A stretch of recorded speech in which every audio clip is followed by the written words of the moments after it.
모든 기도와 간구로 하되 무시로 성령 안에서 기도하고 이를 위하여 깨어 구하기를 항상 힘쓰며 여러 성도를 위하여 구하고, 이미 읽은 말씀 가운데서 6장 18절 다시 봉독하였습니다.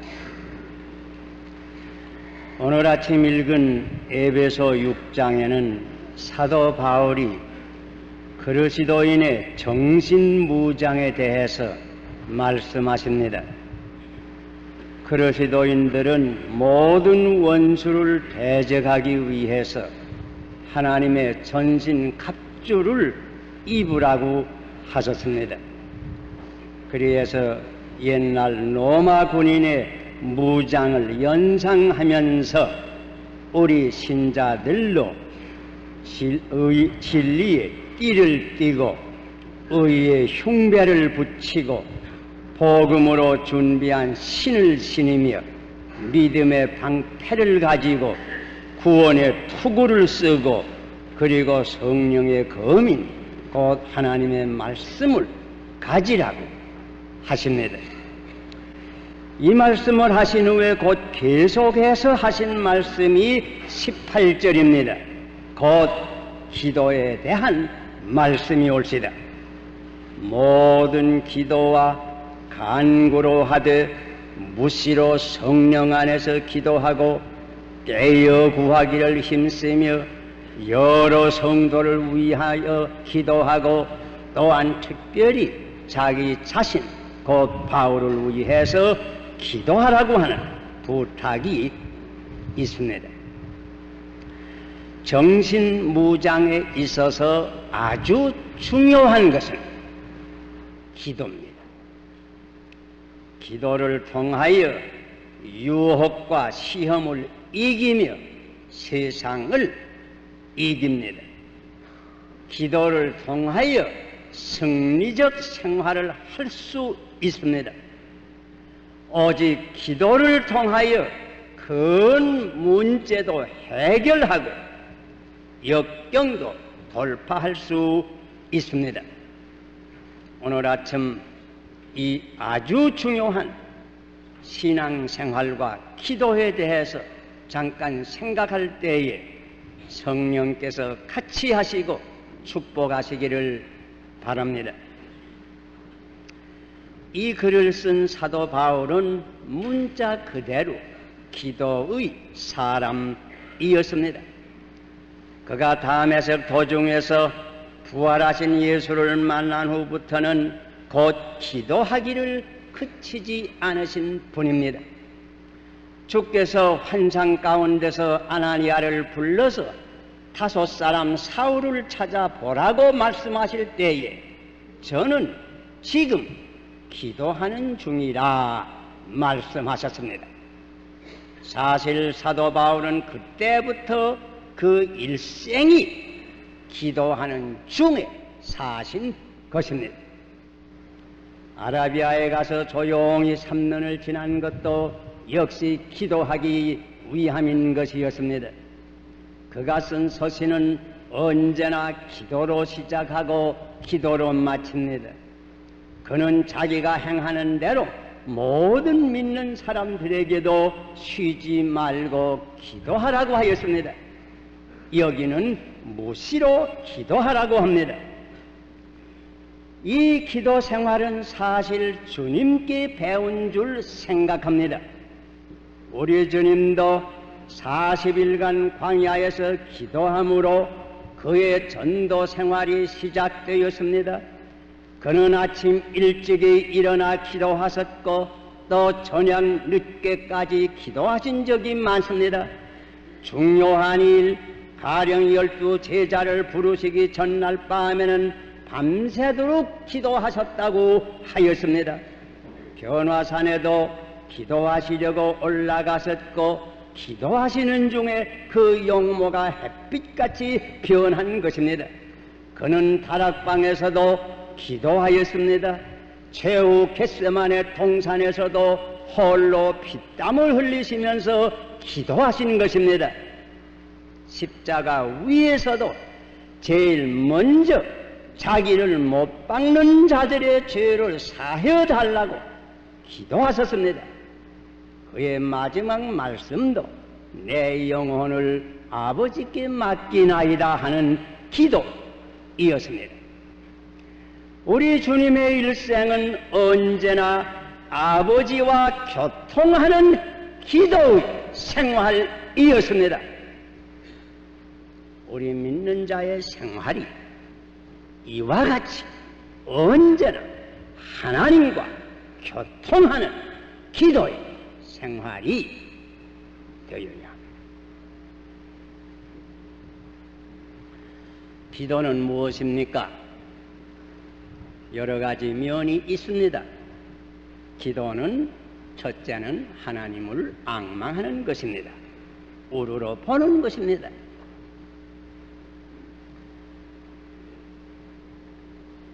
하늘을 우러러 보는 것처럼 신령한 의미에서 하나님의 얼굴을 앙망하는 것입니다. 하나님의 그 위대하심과 거룩하심과 자비하심과 긍휼하심과 말하자면 하나님의 모습을 우리의 심령의 눈으로 바라보는 것입니다. 주님이 말씀하셨습니다. 마음이 깨끗한 자는 복이 있나니 저희가 하나님을 볼 것이니요. 그뿐 아닙니다. 한 걸음 더 나가서 기도는 하나님과 교통하는 것입니다. 하나님과 대화하는 것입니다. 나의 사정을 하나님께 아뢰고 하나님의 음성을 내가 듣는 시간입니다. 이렇게 기도는 하나님과 신령한 교제를 가지는 시간입니다. 중요한 것은 하나님과 교제를 가지는 시간입니다. 중요한 것은 하나님의 음성을 듣는 것입니다. 우리는 흔히 사람의 음성을 늘 듣지만은 하나님의 음성을 듣기를 게을리하는 때가 많습니다. 한 걸음 더 나가서 기도는 간구입니다. 필요한 것을 하나님께 간구하는 것입니다. 주기도에 보면 우리 주님께서 어떻게 하나님의 이름이 거룩되고 그의 뜻과 나라가 이 땅에서 실현되며 우리의 필요한 일용할 양식과 죄사함을 받기 위해서 간구하라고 하셨습니다. 무엇이나 성도의 생활에 필요한 것은 영적, 육적 모든 방면에서 솔직히 간구할 수 있습니다. 또 하나님께서 응답하십니다. 기도는 간구입니다. 그러나 한 걸음 더 나가서 기도는 주님께 맡기는 의미가 있습니다. 사실 우리는 무엇을 구하여야 되는지 항상 알 수는 없습니다. 그러므로 우리의 모든 원하는 것을 주의 뜻에 맡기면서 구하는 것입니다. 결국은 오직 하나님의 뜻이 우리에게 언제나 최선임을 기억하고 기도할 것입니다. 성령 안에서 기도하라고 하는 뜻은 아마 이 뜻입니다. 오직 성령이 우리에게 무엇이 가장 유익하며 아버지의 뜻을 잘 알고 계십니다. 이러한 기도를 통해서 우리의 영이 자랍니다. 강건하여집니다. 풀이 햇빛을 바라볼 때에 자라듯이 우리의 영혼이 하나님을 바라볼 때에 자랍니다. 이렇게 기도를 통해서 우리의 마음이 깨끗하여집니다. 더 아름다워집니다. 마치 꽃이 햇빛을 볼 때에 더 붉어지는 것과 마찬가지입니다. 이런 기도를 통하여 우리의 마음이 더 든든하여집니다. 마음속에 평화와 기쁨이 넘치게 됩니다. 사랑이 충만하게 됩니다. 이런 기도를 통하여 우리는 큰 능력을 받습니다. 시험을 이길 수 있는 능력, 역경도 돌파할 수 있는 능력, 슬픔도 참을 수 있는 능력, 병도 고칠 수 있는 능력, 모든 능력을 받습니다. 우리 심령 속에 생명수가 기도를 통하여 충만하게 되는 것입니다. 그런데 이 기도 생활에 있어서도 우리가 몇 가지 특별히 주의할 점은 있습니다. 가령 첫째는 형식주의에 빠지지 않도록 주의해야 합니다. 가령 교회에 나와서 기도할 때 머리는 숙였지만은 딴 생각을 할 때는 없습니까? 주기도를 입술로 의기는 의지만은 그 뜻을 잊어버리는 때가 없습니까? 기도의 모양만은 부족합니다. 형식주의를 경계해야 합니다. 또 우리가 기도를 열심으로 드릴 때에 주의할 것이 또한 있습니다. 그것은 같은 말을 여러 번 반복하는 가운데 자기 체면에 걸려서 혹은 정신을 잃을 수도 있습니다. 그러므로 주님께서도 기도할 때에 중언 부언하지 말라고 경계하신 것입니다. 성경은 언제나 정신을 차리고 깨어 기도하라고 하였습니다. 이런 점에 주의하지 아니하므로 혹 기도하다가 정당한 정신을 잃고 쓰러지는 이도 있고 소위 입신한다고 하는 변태적인 현상에 빠지는 이들도 있습니다. 이것은 성령의 역사는 아닙니다.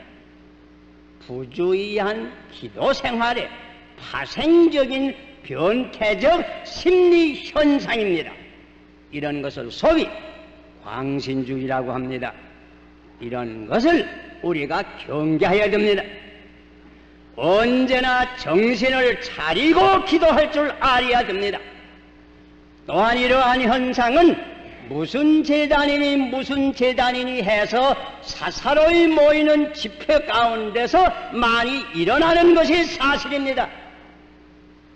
그러므로 기도 운동은 언제든지 교회를 중심해서 하여야 되는 것입니다. 어디서 기도회로 모인다고 함부로 따라다니다가 잘못된 일로 가는 사람들도 없지 않아 있습니다.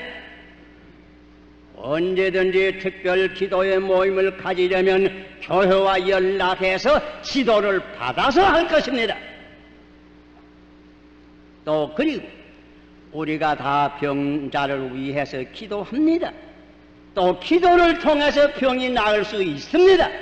그러나 환자를 위해서 기도할 때에도 꼭 성경대로 정당히 기도만 할 것입니다. 제 들으니 어떤 이들은 기도한다 하면서 기도보다도 만지고 쥐물고 무슨 쥐어 뜯고 혹은 때리기까지 한다고 하는 말이 있습니다. 이런 일은 비성서적입니다. 성경에 이렇게 기도를 가르쳐주지 아니했습니다. 병이 낫는 것은 하나님의 능력으로 낫는 것이지 쥐물어서 낫는 것은 아닙니다. 그것은 일종의 안마뇌법이올시다. 비성서적입니다. 이런데 이런 실수에 휩쓸리지 않도록 조심해야 합니다. 주님께서 일찍이 말씀하셨습니다. 이 약하고 음란한 세대가 이적을 구한다고. 기도할 때에 무슨 특별한 이적을 구하고자 하는 심리는 건전하지 못한 심리입니다. 언제나 이런 것을 경계하면서 기도 생활을 해야 될 것입니다. 그러면 기도는 어떻게 할 것인가? 기도에 대한 성서적 교훈은 어떠한가? 어떤 기도가 응답되는가? 이런 문제에 대해서 성경은 분명하게 우리에게 가르쳐 줍니다. 첫째는 회개하면서 기도해야 합니다. 역대하 7장 14절에 내 이름으로 일컬는 내 백성이 그 악한 길에서 떠나 스스로 겸비하고 기도하여 내 얼굴을 구하면 내가 하늘에서 듣고 그 죄를 사하고 그 땅을 고치리라. 먼저 죄를 회개하면서 기도해야 합니다. 둘째는 전심으로 곧 간절히 온 정성을 모두어서 기도해야 합니다. 예레미야 29장 13절에 너희가 전심으로 나를 찾고 찾으면 나를 만나리라. 정성을 다해서 기도할 것입니다.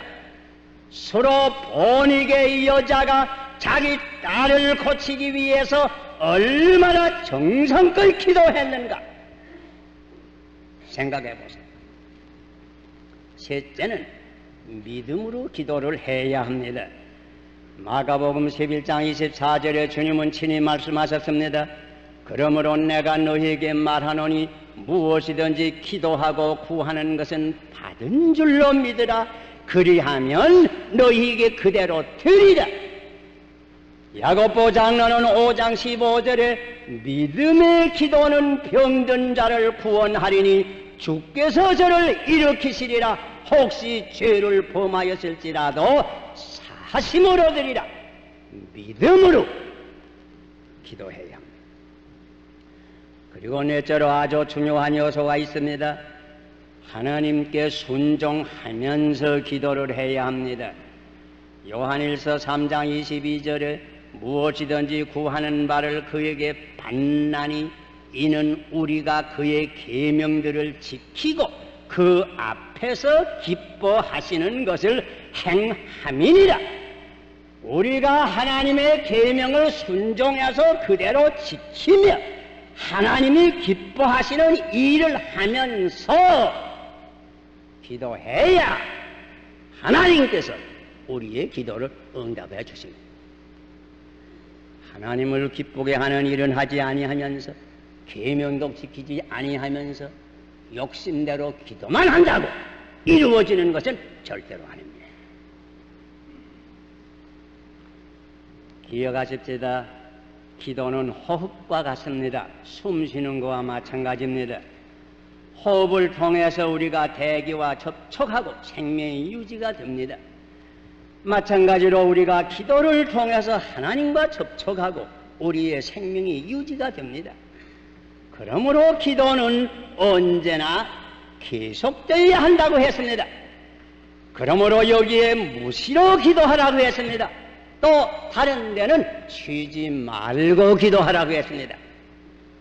여기 대해서도 오해하지는 맙시다. 아무것도 하지 말고 산에 가서 기도만 하라고 하는 뜻은 아닙니다.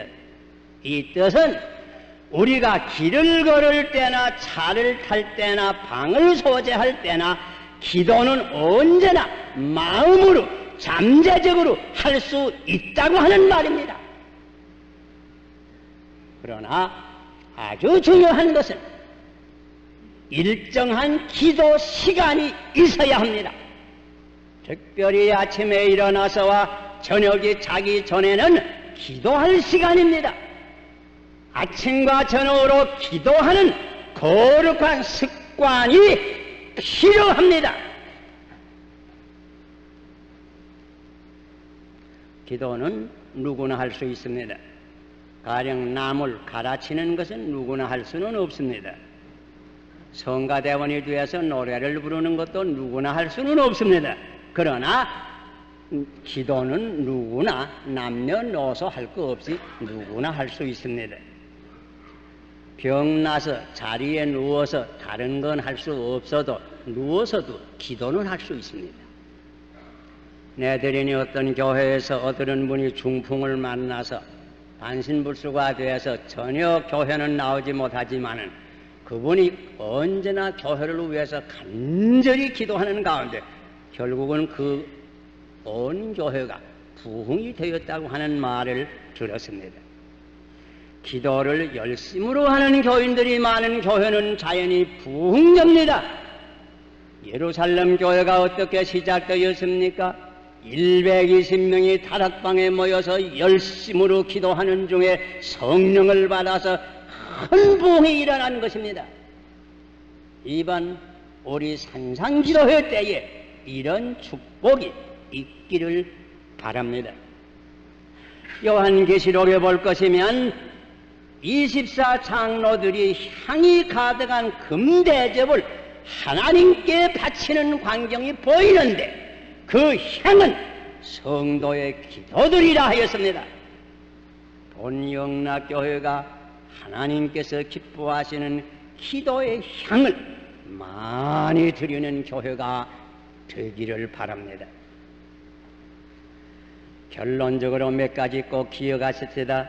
아침과 저녁에 기도하는 거룩한 습관을 꼭 배양하시기를 바랍니다. 아직 그렇게 못하는 이는 말이요.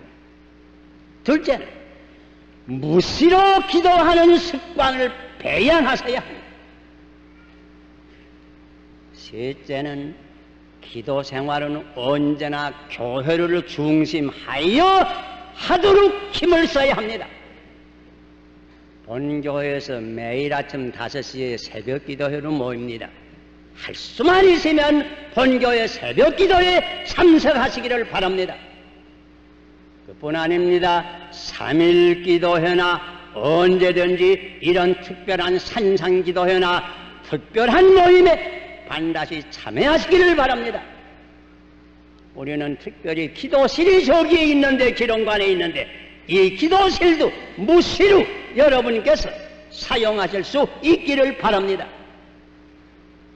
기도의 사람이 되세요. 기도하는 장로, 기도하는 권사, 기도하는 집사, 기도하는 교인. 기도가 없는 교인은 결국은 그 생명이 메마르게 됩니다. 서로 위하여 기도해야 합니다. 부모는 자녀들을 위해서, 자녀들은 부모를 위해서, 노인들은 청년들을 위해서, 청년들은 노인들을 위해서, 교역자들은 교우들을 위해서, 교우들은 교역자들을 위해서, 친구와 친구끼리, 친척과 친척끼리 서로 기도하세요. 언제나 하나님의 보좌 앞에서 우리 성도들이 서로 기도로 연락이 되어야 합니다.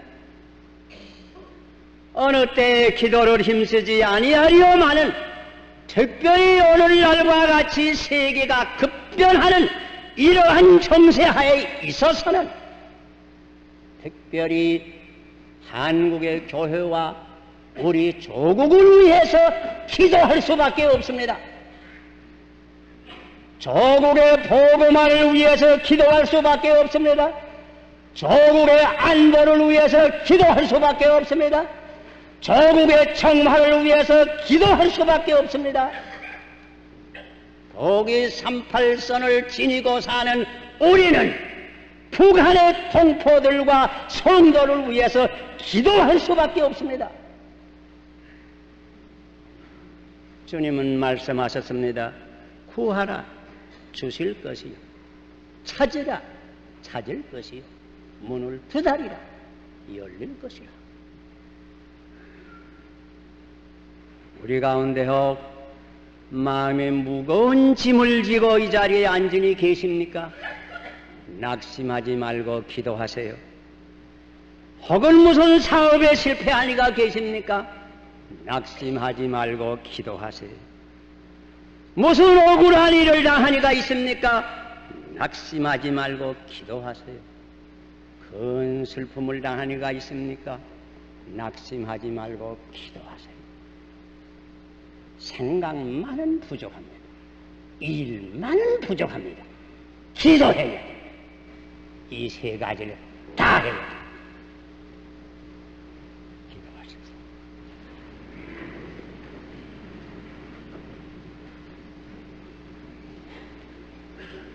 우리의 기도를 들으심을 감사하옵나이다. 우리는 언제든지 주님 앞에 나와서 주님의 얼굴을 바라보며 주님과 교제하며 주님께 내 사정을 다 알아 주님께 나의 필요한 것을 간절히 구하며 주님께 모든 것을 맡기면서 모든 성도를 위해서 피차에 기도하는 저희들, 이런 기도하는 교회, 기도하는 가정이 되게 하여 주시옵소서. 이번 산상기도에 특별히 큰 은혜를 주시옵소서. 예수님 이름으로 기도하옵나이다.